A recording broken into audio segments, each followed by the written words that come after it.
All aboard! Are you on the Hickman train or are you off it? It's about to leave.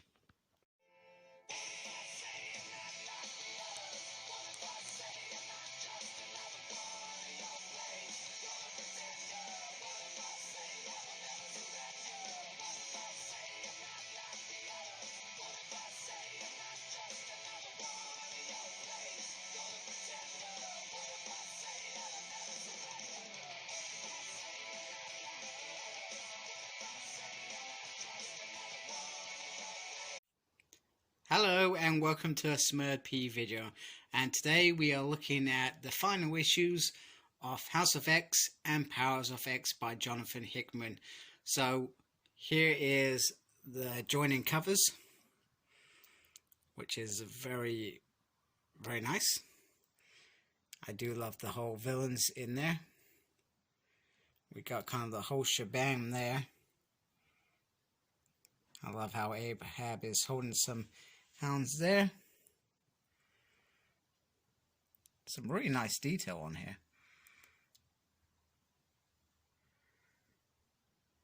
Go.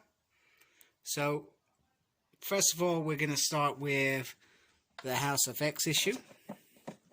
Do not want to drop that. And then we will look at the Powers of 10 issue. So first of all, we get the usual opening here by Professor X. So the first little section of this story is pure genius. We see Jonathan Hickman delivering pretty much what we've been seeing little segments of this all the way through. Was how did this all kind of begin?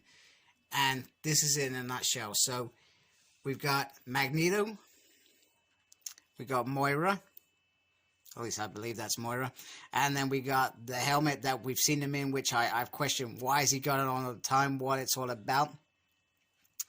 And then pretty much to begin with, Magneto says all of our disagreements, arguments, it's over with. As of today, never again will that happen. We are united, truly united. So Professor Xavier, he opens up his mind to the world to deliver a message of hope, he calls it. And he talks about this drug, this miracle drug, which we saw him talking to the White Queen back in, I think it was Powers of X, funny enough. And he says, before, I would have given it to you for free because I truly wanted us to have a relationship. I wanted to love you like I love you, and I wanted you to love us, and vice versa, and live in harmony and stuff. However, 16 million people were killed by very bad men while you sat and watched it. So I'm not going to give it free. I will charge you for it. And as part of that, we will have an island, our own island, a UN island, which we will go and speak to them about, which we've seen happen already as well.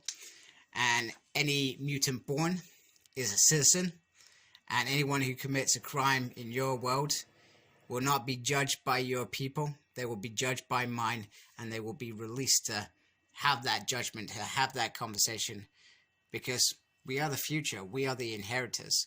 We are the ones who are gonna live on this earth forever, not you.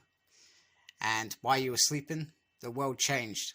Now, that's quite an impressive speech by Professor Xavier, and we've seen similar speeches before, perhaps not like this. Professor Xavier, with the help of Moira and her mutant powers, seeing things differently.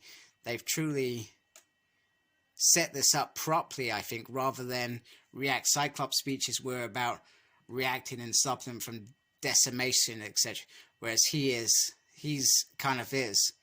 We are the future. We've given you this miracle drugs. Sod off and die, basically. That's kind of what it reads to me. As usual, we have the lovely pages on here. House of X, I Am Not Ashamed.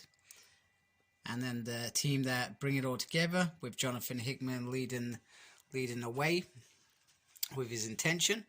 We next get this little bit of the Quiet Cancer of Crackle, I can never say it, which is led by Professor X, Magneto, Apocalypse, Mr. Sinister, Exodus, Mystique, Sebastian Shaw, Emma Frost, no idea who the Red King is, Storm, Jean Grey, Nightcrawler, Cypher, and Cracker. So there's 4, I guess, sections.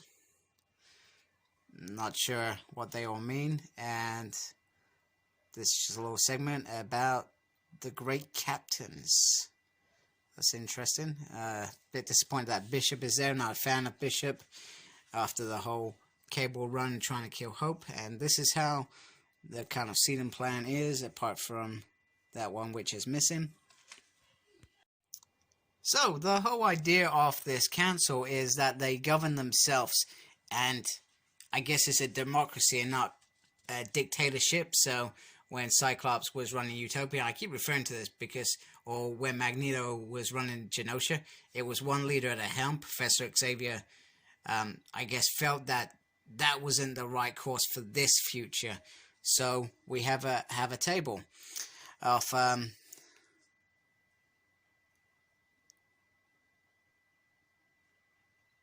15.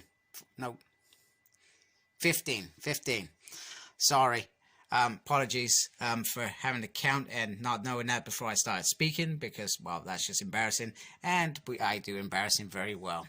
So first up in this council, the first topic is Sabretooth. So Sabretooth was taken away from the UN after killing lots of people, and now this group of people are gonna decide what they want to do, and there's some really nice, interesting discussions.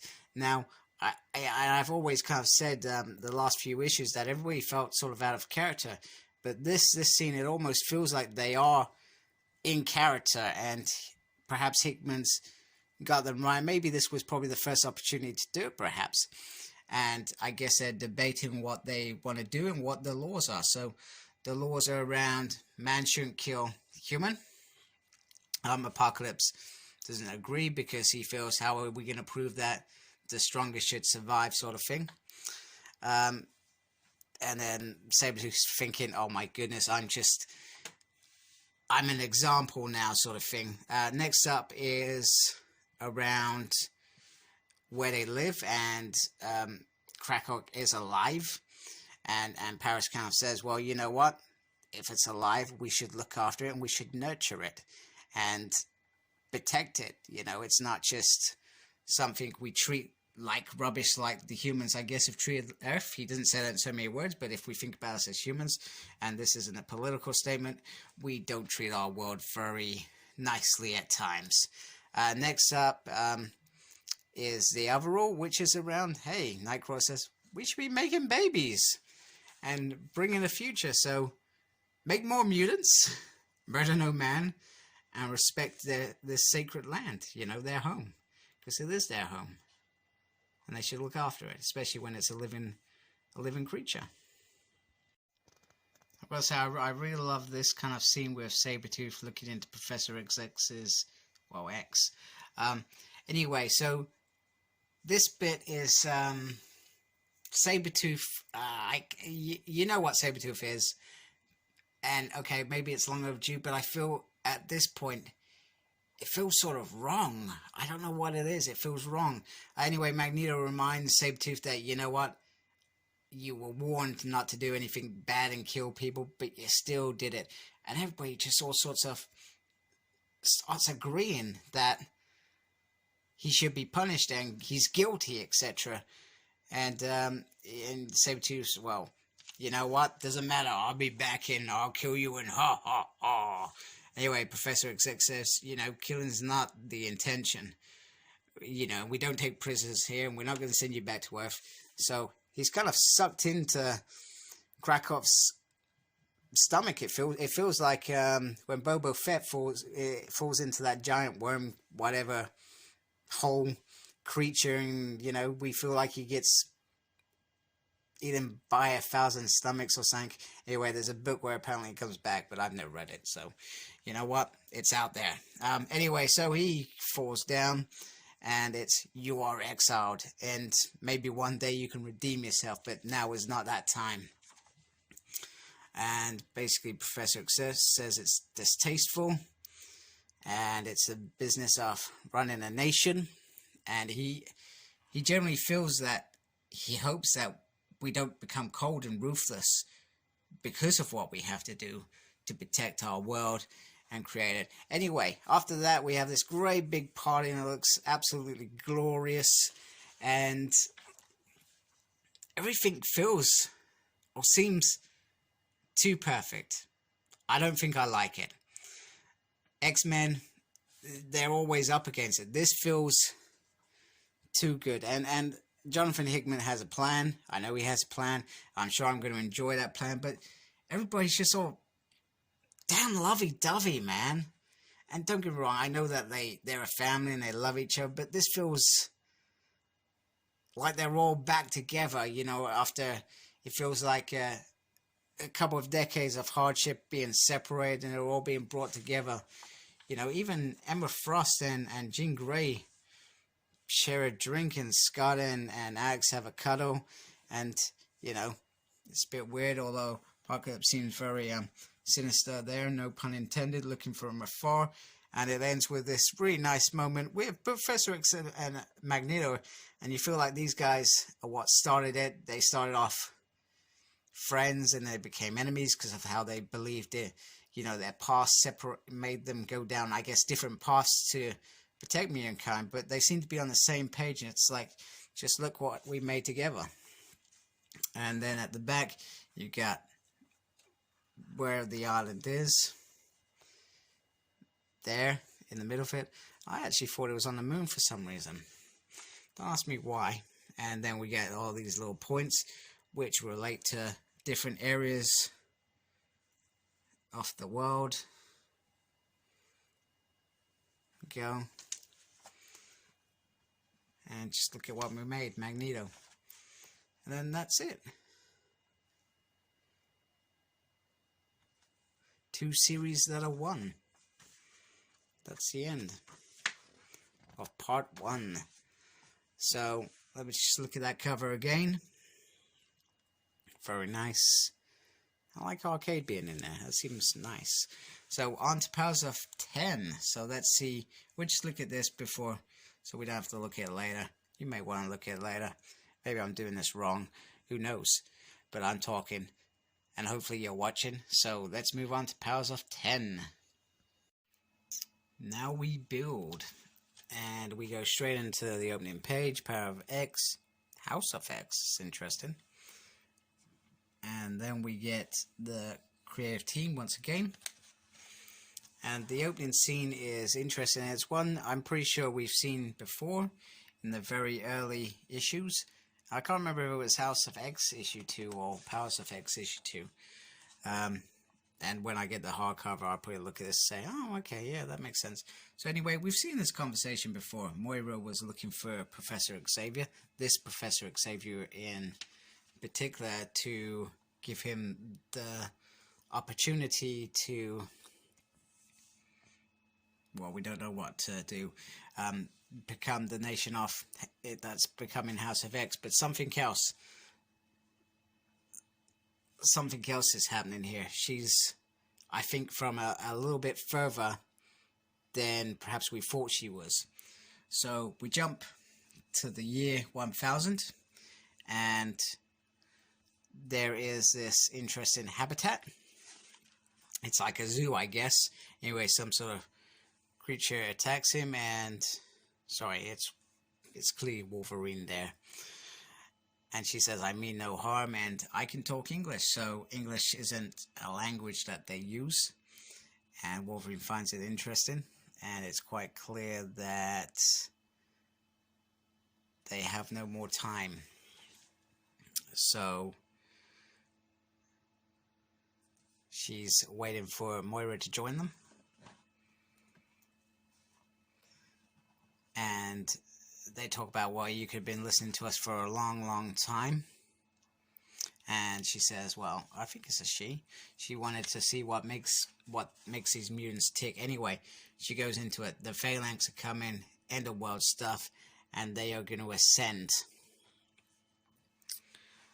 tomorrow, basically. and they're gonna die as well. And she says, well, no, there's a different option. If you guys die off-world, there's a chance you can go back and things will be different. So the question is, why has this opportunity come up? Because they think if Moira goes in the past, how would she stop this from happening? Them coming to this end of the line where they're about to be taken over from the Phalanx. And basically Logan says, well, you know what, I'll go start the Revolutionaries we spoke about. Anyway, they remind you that you never saw it coming. You always thought that you were better, but you weren't. And you were meant to evolve, but you didn't. And you ended, and we became the superior species. So anyway, the story starts getting interesting, and this is probably the first time that I've probably actually been interested in the Powers of 10 part of the story. It's always been, I found it hard work reading this part of Jonathan Hickman's story. So anyway, the leader, that's what I'm going to call her because I can never remember her name, talks about, but you didn't see it coming. You didn't expect us to evolve on an engineering and manipulate ourselves and change ourselves to make Supermen. You just always gradually grew as mutants, whereas we created more and became more. So she goes on to say that the Sentinels brought them a few years, whereas the Nimrods brought them decades. And they never saw it. Not at all. And this human says, I'm going to become a god now. So it's kind of nice to see it come together anyway. Boom, Wolverine jumps in, damn, dead. And this is what Moira and Logan have been waiting for all this time, was to find out how. How did they get defeated by the humans? How did this happen? Where in House of X we've just seen them so strong, so powerful. Did it come to this? Oh, wait a minute, maybe, no, right, okay. Now it's starting to make sense in my brain. Because of this moment, Moira goes back and talks to Charles and Magneto, and that's how they become that strong nation. Right, okay. Damn, I finally figured it out. Sorry, went off a bit of a tangent. Sometimes this whole jump in futures in 10 years and stuff, it's quite a bit to take, and we've seen snippets over the last sort of 2 months. So for it to, I guess, feel like it's coming together is quite nice, and I'm probably a bit slow on the uptake to doing it during the video. Anyway, so ends the sixth life of Moira, and Moira does what he does best, which is stabbing Moira at the moment, unfortunately. So Xavier has to take in a bit of a harsh dose of the truth, and apologies, we also see this a little bit about the various different homos. Homo superior, Homo sapiens, and Homo novissima. God, man, I'm terrible on this video. Sorry. And Moira says it's a bit too much, and it's, well, basically it's hard truth. And Xavier says, we lose, we lose. And Charles at this point is the man of hope. He's not the man that we've seen just in House of X Omega talking about, once I believed in that, but now I don't. You killed 60 million people, no more. It's that kind of statement, but we've got him here saying, you know, maybe if I reached out to the right students, the right allies, we could do better, etc. And, you know, and that's why Moira kisses him, because she loves that about him. She loves that he still believes in hope, whereas perhaps it's not there, and she knows it's not there. Now, I kind of enjoyed this bit. So Moira says, you know, I've known you a long time. I've loved you, but I've hated you, and all the emotional complexities that come with it. But she says, you never change. Not once in all the lives that I know you, you do not change. And it's not a compliment. It's a flaw. It's, you're doing things wrong. We need to do things the wrong way. Same as Magneto. We need to change and adjust. Otherwise, we're going to go down the same road, and we're going to lose again and again and again. And this is the opportunity to change us. It's time you woke up, because you are living the wrong dream. I do like this bit. This bit's quite cool. So it's quite an interesting end, and this is probably the only Power of 10 book that I've probably actually enjoyed just to a few moments that are in it. Not the first moment, probably towards the end of the second moment, when I finally grasped what all of this kind of means and why the two stories intertwine with each other. The future bit I've never really been interested in, but unless they changed at this point and Moira did the whole sacrifice thing and changed the past, they're gonna lose. And I think the Phalanx, we're gonna see a lot more of the Phalanx in the future. Not just in the future. I mean, it would be cool to see some of the future stuff, maybe a bit more concentrated, a bit more longer perhaps, rather than this. But I think they're going to play a big part of that. So we got Moira's journal, which is always it's quite interesting, about all the little bits that we've seen come together over many issues in building this kind of future. Okay, so I'm not sure if the other mutants know that Moira's here or what. But anyway, they start talking about the government. So this is the day before the first council meeting, which we saw in House of X. And they're all talking about, they're all up to something. And they're all talking about the different kind of spring, autumn, etc. and the proper mutants. And how they kept Sinister there, because they can't do this without him. Because we know that they all have their role.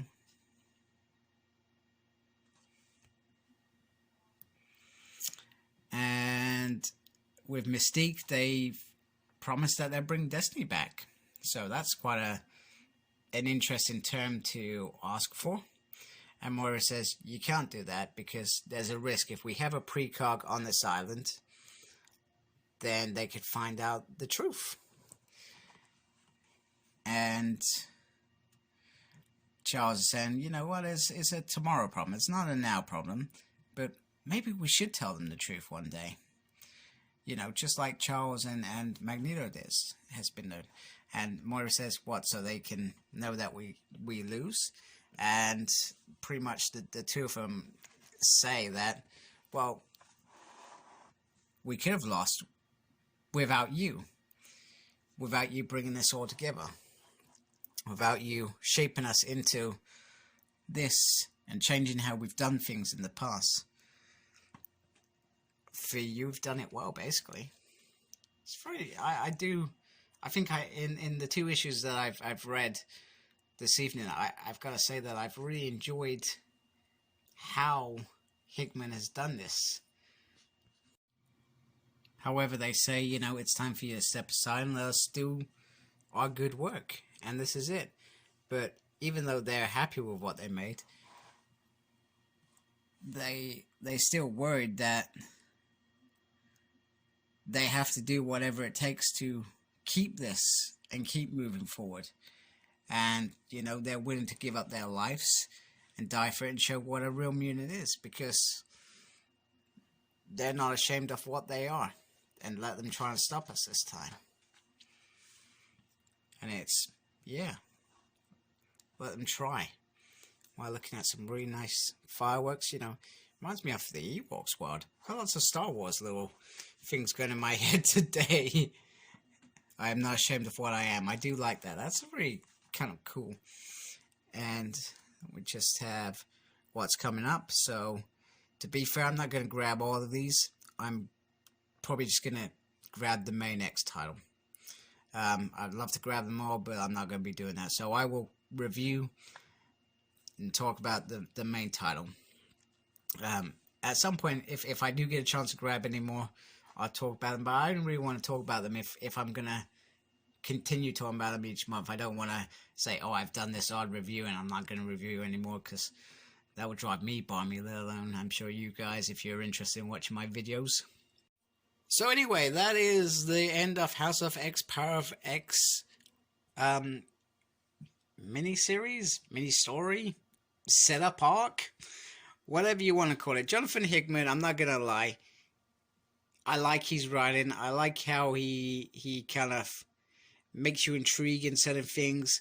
I've said this quite a bit. I think I preferred the House of X issues rather than the Power of X, but then there were parts of House of X like the Suicide Run and the Reborn bit that didn't sit well with me. And there's been times where characters didn't feel like the characters that I knew, but then just within a few pages of this House of X especially, they seem to have he's found their voices all of a sudden. So there's bits of this that I like. I'm kind of looking forward to getting the hardcover in December and just reading it as a whole again and just relaxing about it and just enjoying it. And I'm looking forward, he set it up nicely to go off now into this world that he's created. And I wonder if Professor Xavier's corrupted.